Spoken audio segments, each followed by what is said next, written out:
This is a reading in A Course in Miracles, Chapter 33, Section 4, The Truth Behind Illusions.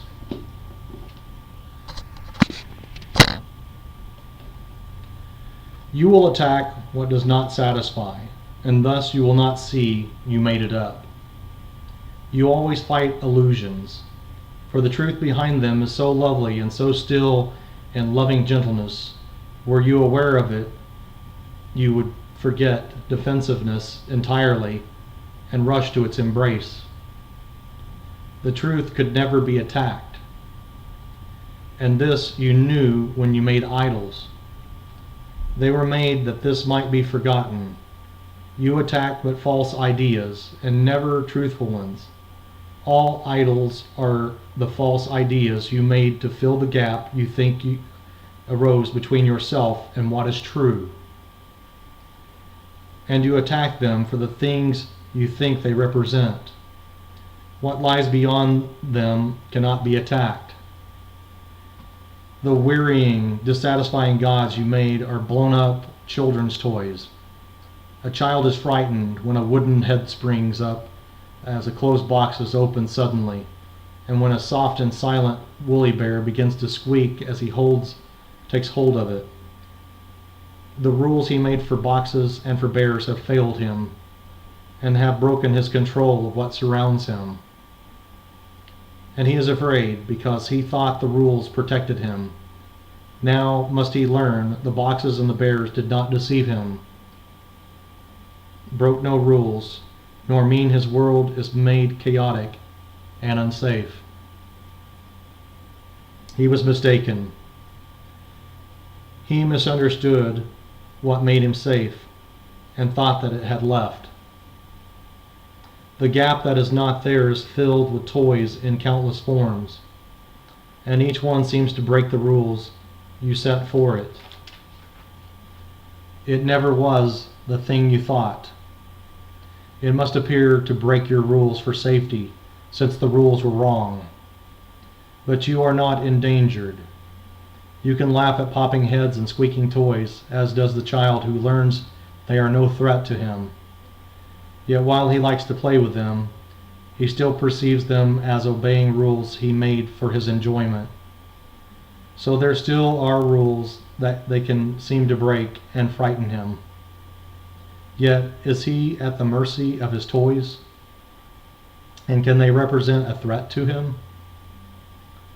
Reality observes the laws of God and not the rules you set. It is His laws that guarantee your safety. All illusions that you believe about yourself obey no laws. They seem to dance a little while according to the rules you set for them, but then they fall and cannot rise again. They are but toys, my child, so do not grieve for them. Their dancing never brought you joy, but neither were they things to frighten you, nor make you safe if they obeyed your rules. They must be neither cherished nor attacked, but merely looked upon as children's toys without a single meaning of their own. So one in them and you will see them all. See none in them, and they will not touch you. Appearances deceive because they are appearances and not reality. Dwell not on them in any form. They but obscure reality, and they bring fear because they hide the truth. Do not attack what you have made to let you be deceived, for thus you prove that you have been deceived. Attack has power to make illusions real, yet what it makes is nothing. Who could be made fearful by a power that can have no real effects at all? What could it be but an illusion making things appear like to itself? Look calmly at its toys and understand that they are idols which but dance to vain desires. Give them not your worship, for they are not there. Yet this is equally forgotten in attack. God's Son needs no defense against his dreams. His idols do not threaten him at all. His one mistake is that he thinks them real. What can the power of illusions do? Appearances can but deceive the mind that wants to be deceived, and you can make a simple choice that will forever place you far beyond deception.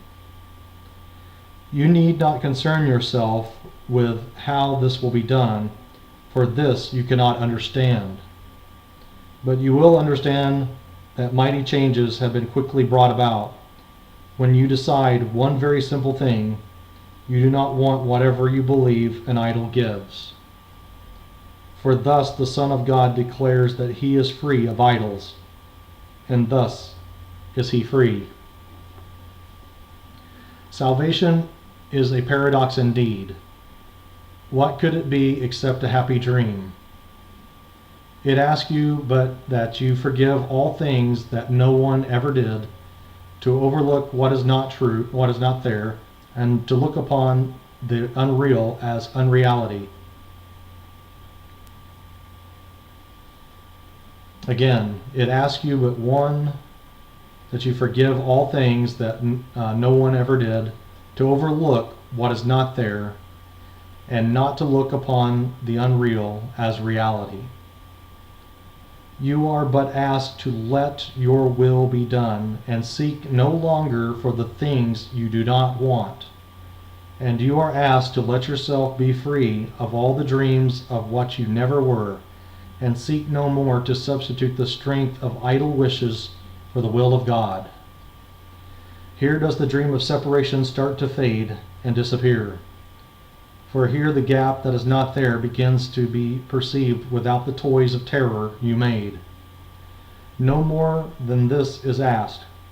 Be glad indeed salvation asks so little, not so much. It asks for nothing in reality, and even in illusions it but asks forgiveness be the substitute for fear. Such is the only rule for happy dreams. The gap is emptied of the toys of fear, and then its unreality is plain. Dreams are for nothing, and the Son of God can have no need of them. They offer him no single thing that he could ever want. He is delivered from illusions by his will, but restored to what he is. What could God's plan for his salvation be, except a means to give him to himself? That is the end of the reading in A Course in Miracles, Chapter 30, Section 4.